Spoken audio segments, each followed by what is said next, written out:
Today, First Nations communities in northeastern British Columbia are home to hunters and dreamers who are following new trails that lead to success in the world of contemporary business. At Fort Nelson and Prophet River, at the Halfway and the Doig, at West Moberly and Soto, a new spirit is rising, a spirit of entrepreneurship that is promoting new success and new prosperity, transforming relationships among all people. In each case, success has been built on adherence to sound business practices that reflect traditional wisdom. Like their ancestors before them, Aboriginal entrepreneurs know their environment. Basing action on awareness, they have researched the market and the competition. Now, as in times past, success rests on planning and preparation. Business plan is really important. It gives you a vision, it gives you a blueprint of where you're going and how you're going to do it. You know, you're doing your financial, you're doing everything. And that business plan helps you build a strong team.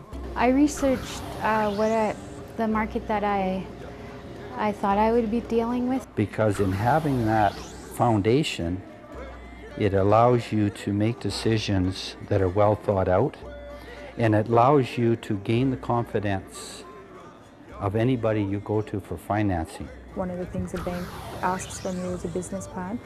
I thought I knew all the answers that I thought I knew, but by putting together a business plan made me really, some parts of it were really challenging.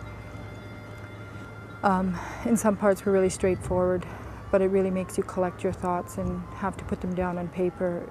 You know, you have to be quite logical about that.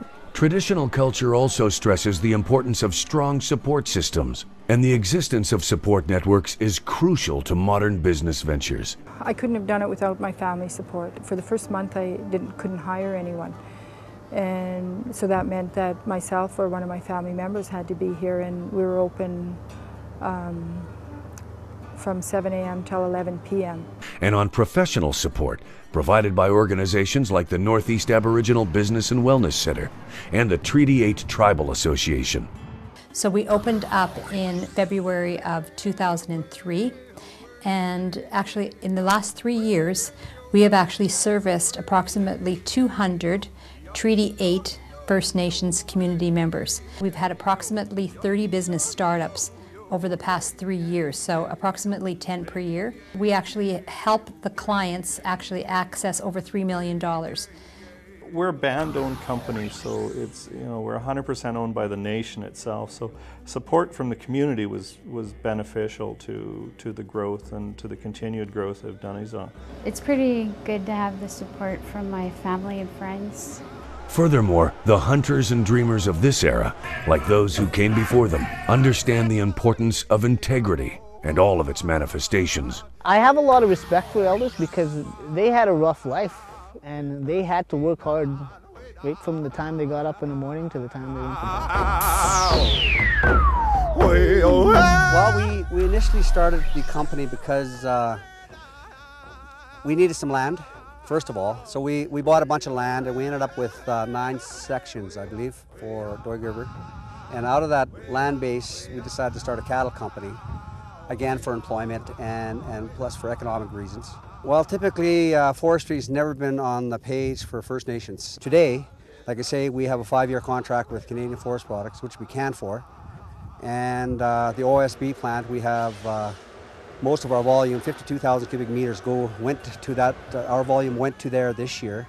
So we feed both mills, the sawmill and the OSB plant, which is the largest OSB plant in North America. That DRT, even though it's a baby company, it came a long ways because of the relationship that they established with the companies.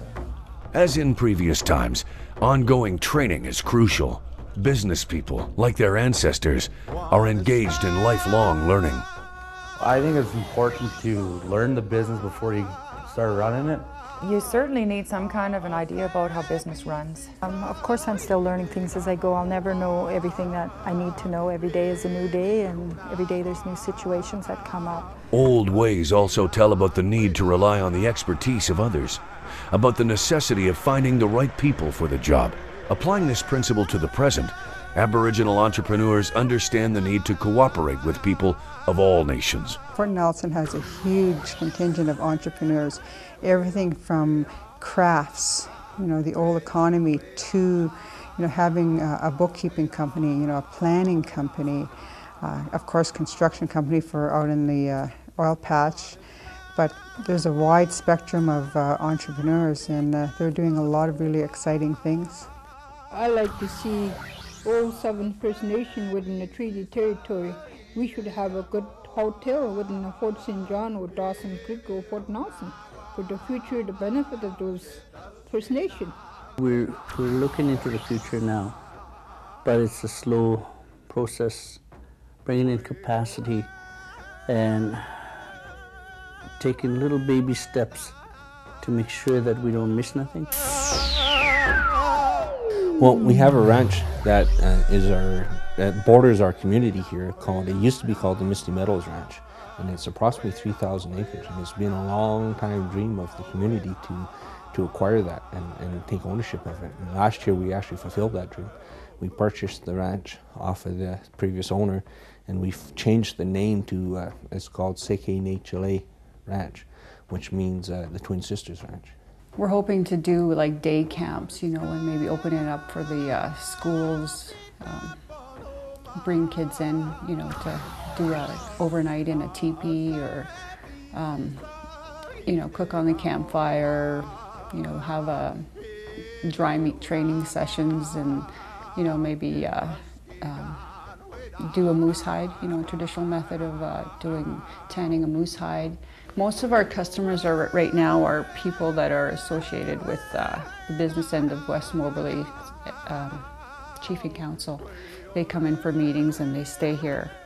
And so we have people from Vancouver that come quite often, and they love it. Every chance they get, they come and they book the cabins, because they said it's so peaceful and it's so quiet and cozy and relaxing.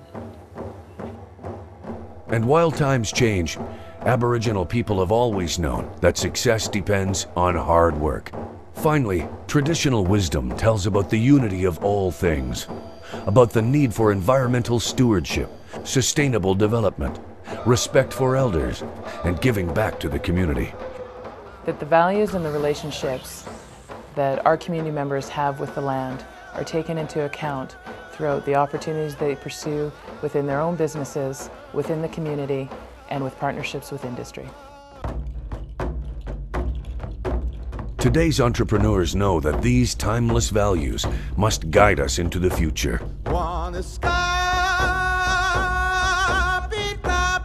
These are the foundations for success in Aboriginal entrepreneurship. Planning and preparation, support networks, integrity and accountability, lifelong learning, a readiness to work with people of all nations, and an understanding of the interconnectedness of all things. Keeping really good ethics where you respect your clients and use high standards for your work, your work ethics. The band members are excellent workers in that.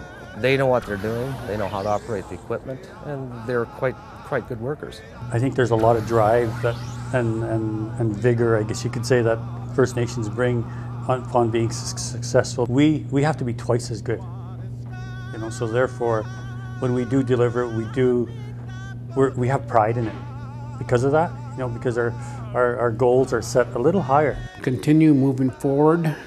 Hopefully, some of the band members can become involved in their own businesses as a result of that, maybe spin-off businesses or something like that. I look at the idea of effectiveness and I compare it to the stories and the history that I understand. And the need to be effective, to survive, and not just survive, but to thrive and live and enjoy life. It becomes a successful event.